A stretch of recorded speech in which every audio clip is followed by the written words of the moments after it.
नमस्ते, स्वागत है आप सभी का मेरे चैनल में। तो अभी हमें पुरी के रेलवे स्टेशन में यहाँ से हमें जाना है जसीडीह बैद्यनाथ ज्योतिर्लिंग में दर्शन करने के लिए। यहाँ से मैंने ट्रेन ली और यहाँ से फिर ट्रेन चल पड़ी। रास्ते में आपको बहुत सारे सीनिक व्यूज़, घास के मैदान, पहाड़ियाँ दिखेंगी और हल्की हल्की बरसात भी हो रही है। सफ़र में आगे बढ़ने के बाद रास्ते में आपको यहाँ की फेमस और बहुत चौड़ी और लंबी नदी दिखेगी जिसको महानदी कहते हैं। इस नदी से मोरम को निकाला जाता है जो कि कंस्ट्रक्शन में यूज़ की जाती है।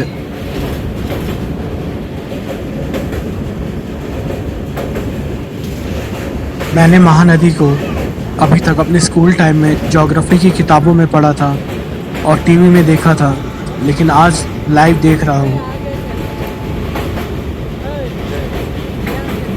नदी काफ़ी साफ सुथरी लग रही थी देखने में।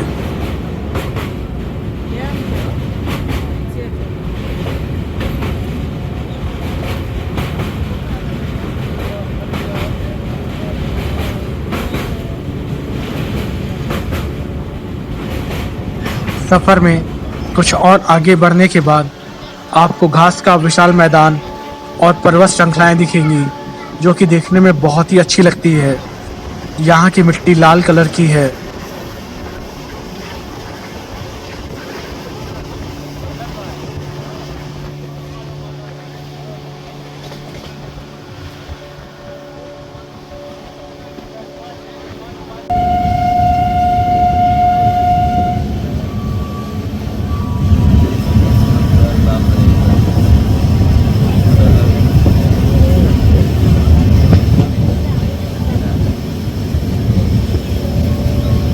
पुरी से जसीडीह तक का सफ़र बहुत ही हरा भरा और इन्वायरमेंटल फ्रेंडली था।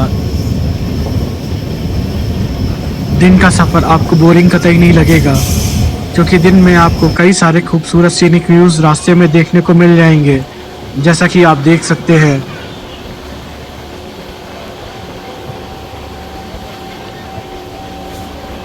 और फिर पूरी रात गुजर जाने के बाद अगला दिन शुरू हो गया। अगले दिन जब हम जसीडीह पहुंचने वाले थे तो रास्ते में आपको बहुत लंबे घास के मैदान और पेड़ दिखाई देंगे। यहाँ पर लोगों की खेत भी आपको दिखेंगे। ये सब देखने में काफ़ी अच्छा लग रहा था सफ़र में।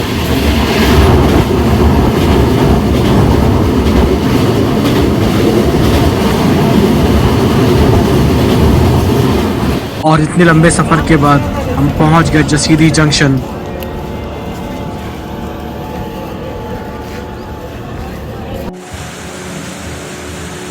अब मुझे यहाँ पर ढूंढना था लगेज सेंटर, क्योंकि मुझे अपना बैग यहाँ पर रेलवे स्टेशन में ही सबमिट करना था।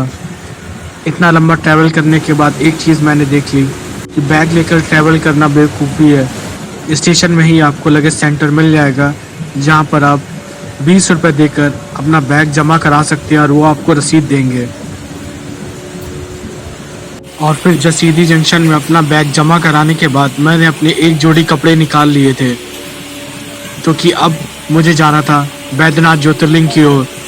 वहीं पर एक होटल देखकर मुझे वहां पर नहाना था। बाहर से रेलवे स्टेशन कुछ इस तरह से दिखाई देता है। जब आप रेलवे स्टेशन के बाहर जाएंगे तो आपको ऑटो वाले खड़े मिल जाएंगे, लेकिन सवारी वाला ऑटो मुझे नहीं मिला, तो फिर मजबूरी में मुझे ऑटो रिजर्व करके लेके जाना पड़ा। और इस ऑटो वाले ने मुझसे 200 रुपये लिए मंदिर तक पहुंचाने के लिए। बैद्यनाथ शिवलिंग का समस्त ज्योतिर्लिंगों की गणना में 9वां स्थान बताया गया है।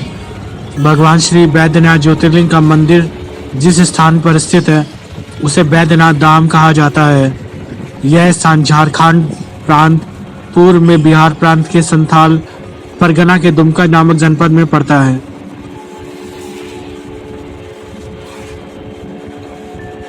मान्य ग्रंथ प्राचीन शिव पुराण के अनुसार झारखंड प्रांत के जसीडीह रेलवे स्टेशन के समीप स्थित देवघर का श्री बैद्यनाथ शिवलिंग ही वास्तविक बैद्यनाथ ज्योतिर्लिंग है।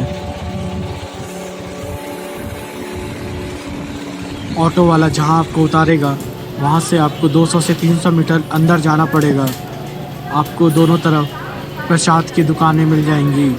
अगर आपको नाश्ता करना है, खाना खाना है, तो उसकी भी दुकानें अवेलेबल है यहाँ पर। बैद्यनाथ लिंग की स्थापना के संबंध में लिखा है कि एक बार राक्षस रावण ने हिमालय पर स्थिर होकर भगवान शिव की घोर तपस्या की थी। उस राक्षस ने अपना एक एक सिर काट कर शिवलिंग पर चढ़ा दिया था। इस प्रक्रिया में उसने अपने 9 सिर चढ़ा दिए तथा 10वें सिर को काटने के लिए जब वह तैयार हुआ, तब तक भगवान शंकर प्रसन्न हो उठे। तब प्रकट होकर भगवान शिव ने रावण के 10 सिरों को पहले की ही भांति कर दिया। उन्होंने रावण से वर मांगने के लिए कहा। रावण ने भगवान शिव से कहा, मुझे इस शिवलिंग को ले जाकर लंका में स्थापित करने की अनुमति प्रदान करें। शंकर जी ने रावण को इस प्रतिबंध के साथ अनुमति प्रदान कर दी, यदि इस लिंग को ले जाते समय रास्ते में धरती पर रखोगे तो यह वहीं स्थापित हो जाएगा। जब रावण शिवलिंग को लेकर चला तो मार्ग में ही उसे टॉयलेट आई। उसने उस लिंग को एक अहीर को पकड़ा दिया और लघु शंका से निवृत्त होने चला गया। इधर शिवलिंग भारी होने के कारण उस अहीर ने उसे भूमि पर रख दिया। वह लिंग वहीं अचल हो गया। वापस आकर रावण ने काफ़ी जोर लगाकर उस शिवलिंग को उखाड़ना चाहा, किंतु वह असफल रहा। अंत में वह निराश हो गया और उस शिवलिंग पर अपने अंगूठे को गड़ाकर लंका के लिए खाली हाथ ही चल दिया। इधर ब्रह्मा, विष्णु, इंद्र आदि देवताओं ने वहां पहुंचकर उस शिवलिंग की विधिवत पूजा की। उन्होंने शिवजी का दर्शन किया और शिवलिंग की प्रतिष्ठा करके स्तुति की के बाद वे स्वर्गलोक को चले गए। यह बैद्यनाथ ज्योतिर्लिंग मनुष्य को उसकी इच्छा के अनुकूल फल देने वाला है। इस बैद्यनाथ धाम में मंदिर से थोड़ी दूरी पर एक विशाल सरोवर है, जिस पर पक्के घाट बने हुए हैं। भक्तगण इस सरोवर में स्नान करते हैं। यह ज्योतिर्लिंग रावण के द्वारा दबाए जाने के कारण भूमि में दबा है तथा उसके ऊपरी सिरे में कुछ गड्ढा सा बन गया है। फिर भी शिवलिंग मूर्ति की ऊंचाई लगभग 11 अंगुल है। सावन के महीने में यहाँ मेला लगता है और लोग दूर दूर से कांवड़ में जल लेकर बैद्यनाथ धाम आते हैं। बैद्यनाथ धाम में अनेक रोगों से छुटकारा पाने हेतु श्री बाबा का दर्शन करने श्रद्धालु आते हैं। ऐसी प्रसिद्धि है कि श्री बैद्यनाथ ज्योतिर्लिंग की लगातार आरती दर्शन करने से लोगों को रोगों से मुक्ति मिलती है। अब मैं बैद्यनाथ मंदिर पहुंच गया था, लेकिन मंदिर के पास जाकर पता चला कि यहाँ से एंट्री नहीं है। तब किसी ने बताया कि आपको ऊपर पुलनुमा स्ट्रक्चर दिखेगा, जहाँ पे वो ख़त्म होता है। वहाँ से आपको ऊपर चढ़ना है और फिर वापस आपको 300 से 400 मीटर चलते हुए आना होगा।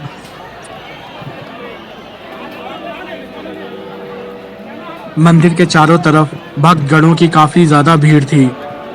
बैद्यनाथ ज्योतिर्लिंग के अलावा यहाँ आपको काली माँ का, काल भैरवा का और भी मंदिर दिख जाएंगे। पौराणिक कथाओं में वर्णित है कि यहाँ माता सती का हृदय कटकर गिरा था, इसीलिए इसे हृदय पीठ भी कहते हैं।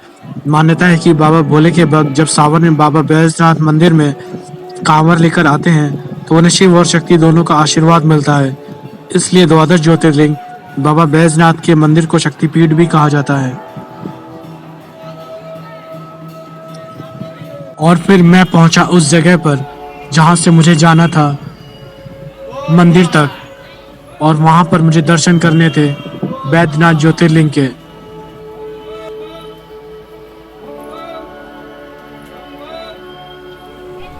जिस दिन मैं यहाँ पर आया था उस दिन यहाँ पर दिन भर काफ़ी तेज बरसात होती रही और मौसम भी काफ़ी ठंडा हो गया था। पहले मुझे लगा जिस ब्रिज से मैं जा रहा हूँ मंदिर की तरफ मुझे भीड़ कम मिलेगी, लेकिन जब मैं अंदर पहुँचा तब पता चला भीड़ कितनी ही ज़्यादा है।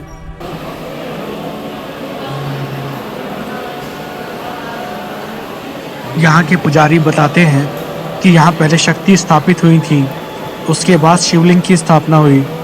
भगवान भोले का शिवलिंग सती के ऊपर स्थित है, इसीलिए इसे शिव और शक्ति के मिलन स्थल के रूप में भी जाना जाता है। मुख्य बैद्यनाथ मंदिर 12वीं शताब्दी का भगवान शिव का मंदिर है, जो इस शहर का सबसे लोकप्रिय आकर्षण है। मंदिर से कई कहानियाँ जुड़ी हुई हैं। उत्कृष्ट वास्तुकला वाला मंदिर परिसर भारतीय पुरातत्व सर्वेक्षण द्वारा संरक्षित एक स्मारक है। इस मंदिर में भी पैसे देकर स्पेशल लाइन अलग है और फ्री दर्शन करने वालों की लाइन अलग है।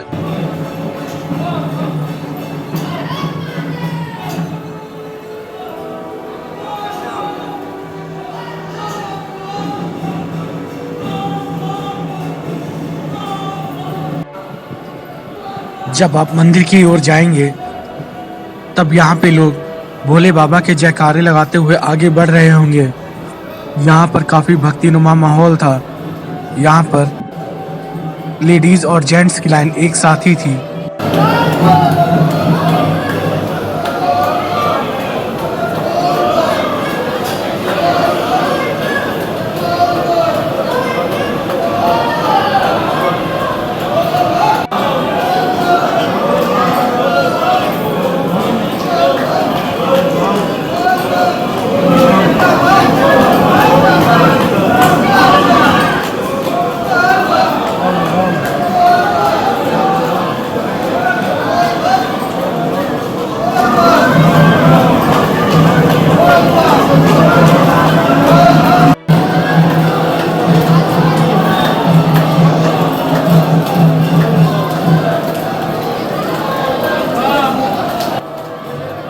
मुझे जब ऊपर मैं लाइन में लगा था तब मुझे लगा नहीं था इतनी ज़्यादा भीड़ होगी, लेकिन जब मैं नीचे आया तब देखा कितनी लंबी लाइन लगी हुई थी।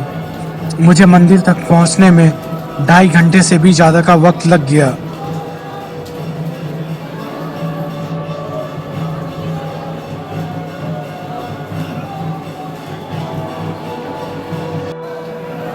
यहाँ पर लाइन में लगे भक्तगणों का उत्साह देखने लायक था। हर कोई भोले बाबा का जयकारा लगा रहा था। हर किसी की भगवान शिव पर श्रद्धा दिख रही थी।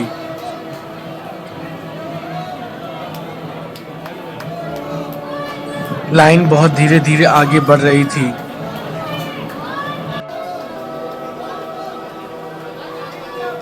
यहाँ पर छोटे बच्चों का उत्साह भी देखने लायक था, क्योंकि वो भी शिव भगवान के जयकारे लगा रहे थे। हर हर महादेव।